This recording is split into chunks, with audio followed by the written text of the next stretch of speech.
Welcome back to Generals and Napoleon, Episode 6, Marshal Brune. Although this episode will be focused on Marshal Brune, we will also talk of the heroism of two women in this story. Both played a role in the Marshal's life and eventual death. It is interesting to research each of these Marshals. My initial impression of Marshal Brune was that of an unspectacular, unscrupulous general who owed his marshal's baton to one victory over the English and the support of Republican politicians in France. But there was more to this story, as we shall see. Guillaume Brune was born in Brive-la-Gaillarde, France, in May of 1763. He was the son of a lawyer, Etienne Brune, and his wife Jeanne. For a while, it appeared the son would follow in his dad's footsteps. In 1785, at the age of 22, Brune moved to Paris to study law. He soon became in debt after spending most of his time drinking and gambling. To help pay off his debts, he got a job as a typesetter for a printing company and started publishing poetry from his own hand. He was described as artistic and temperamental. Using these qualities to support the French Revolution, he became a political journalist and started his own newspaper. Around this time, Brune married Angelique Pierre. She was the orphan daughter of a miller who was working as a metal burnisher when her beauty won the heart of the future marshal. They had no children of their own, but adopted two daughters. Soon after the outbreak of the French Revolution, Brune enlisted in the Parisian National Guard. Owing to his impressive height and patriotic demeanor, he was made captain. In 1792, as a favorite of famous revolutionaries like Danton, he was promoted to colonel. It was also during this year that an incident occurred that would eventually lead Brune to his demise, albeit 23 years later. As royalist-backed foreign armies approached France to put an end to the revolution, the people in Paris started to panic, and mob rule took over. On September 2, 1792, the mob invaded a prison called La Force. 160 prisoners and 3 priests were massacred there by a hastily assembled People's Tribunal. The prisoners were thought of as traitors and accused of being part of the conspiracy to overthrow the government. Also held in this prison was Princess de Lamballe, friend and confidant of the Queen Marie Antoinette. Queen Marie Antoinette was the wife of the deposed King Louis XVI. These last few moments of Princess de Lamballe's life demonstrate her incredible bravery.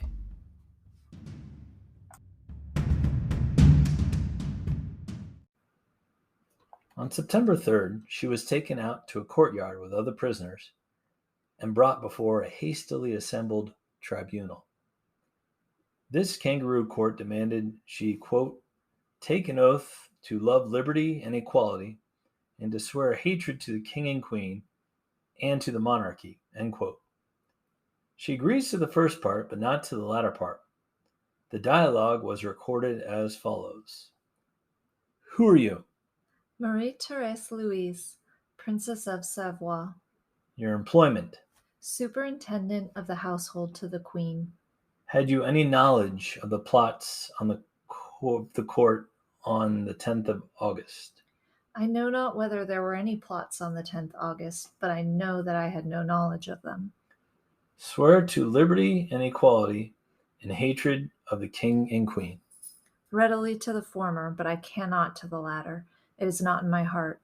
I have nothing more to say. It is indifferent to me if I die a little earlier or later. I have made the sacrifice of my life. Take Madame away. She was immediately taken into the street by a group of men who killed her within minutes. It was said that her severed head was stuck on a pike, which is basically a long spear, and shone in the prison window of her queen and friend, Marie Antoinette.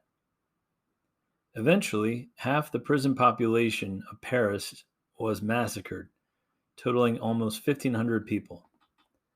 Because of actions like this, Brune began to sour on his revolutionary connections.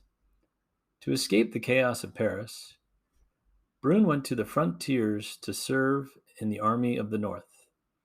It was here, in Belgium and Holland, that Brune would have his greatest accomplishments. As we discussed in the previous episodes, the other monarchies of Europe were invading France from all directions to crush this revolution and restore the Bourbon monarchy. First, Brune served under General Dumouriez at the Battle of Neerwinden. At the Battle of Henshoot, Brune served under future Marshal Jourdan and helped defeat the British in 1793. He was also promoted to brigadier general at this time. Returning to Paris, he was appointed to the military committee of the convention. In 1795, food shortages and the unpopularity of the government resulted in mobs of insurgents forming in the streets. Brune aided in their violent dispersal by cannon under the command of General Bonaparte. With just 5,000 troops, Napoleon, Brune, and the future Marshal Murat crushed the 20,000 insurgents with the famed whiff of grape shot. Within a year, Brune was to join Napoleon's army of Italy. He served in Massena's division and participated in the victories of Arcole and Rivoli. His conduct won praise from Massena in the defense of Saint-Michel when Brune's regiment beat a strong attack from the Austrian army and captured 500 prisoners and 2 cannons. Further praise came from Napoleon himself, quote, "The grenadiers of the 75th took the guns with the bayonet. They had at their head General Brigade Brune, who had his clothes pierced by 7 musket balls." End quote. Brune was then promoted to General of Division, the highest possible rank in the army at that time. In 1798, Brune was sent to head up the army that was completing the annexation of Switzerland.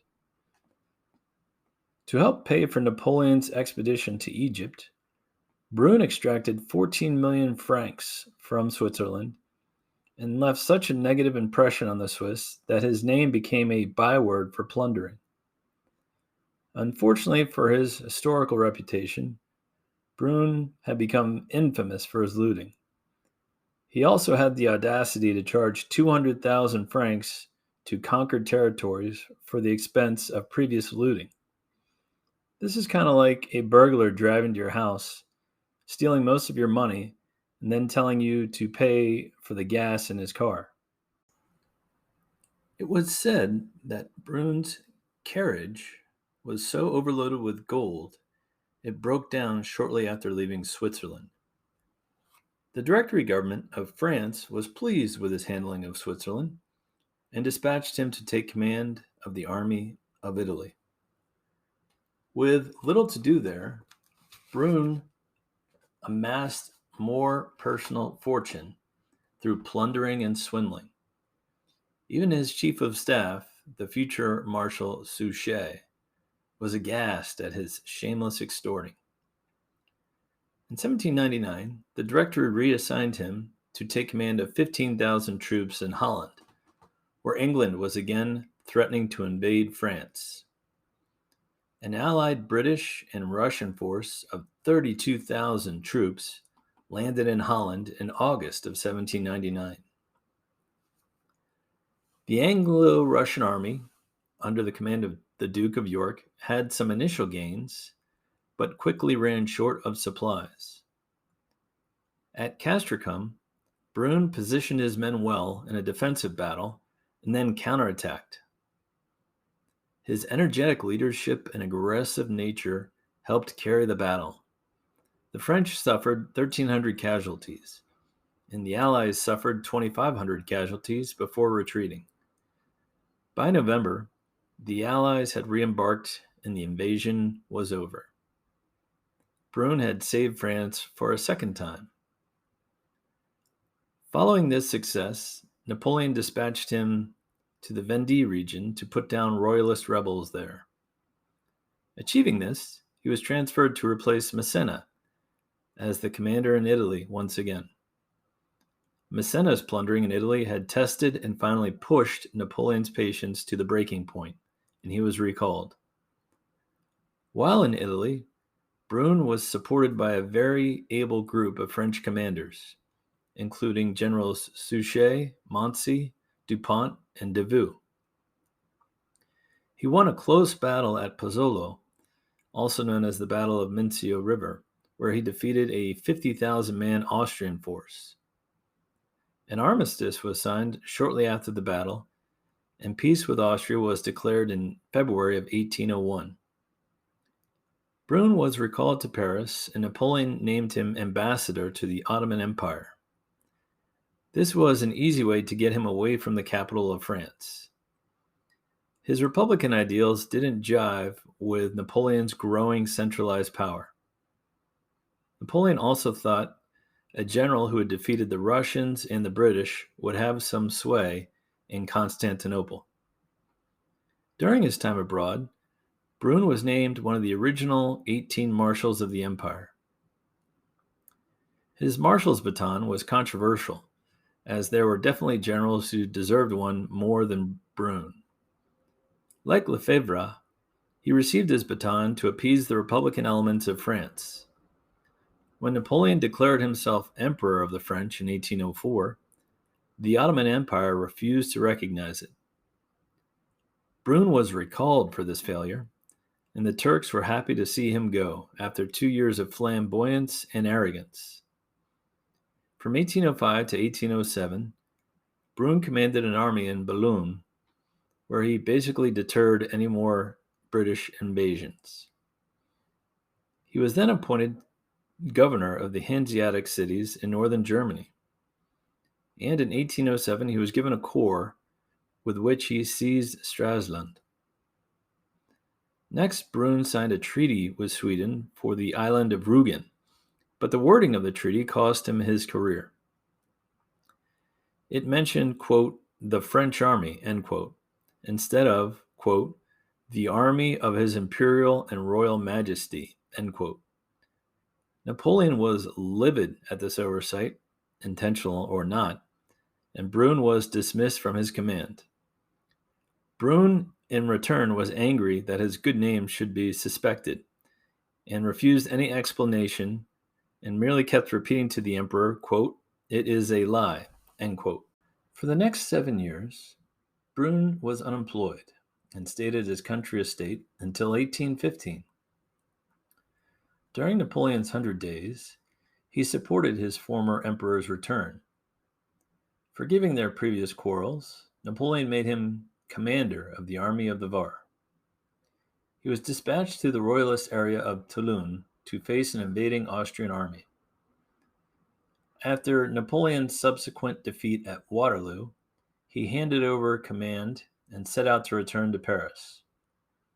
Alone and without an escort of troops, Brune stopped in Avignon to change horses.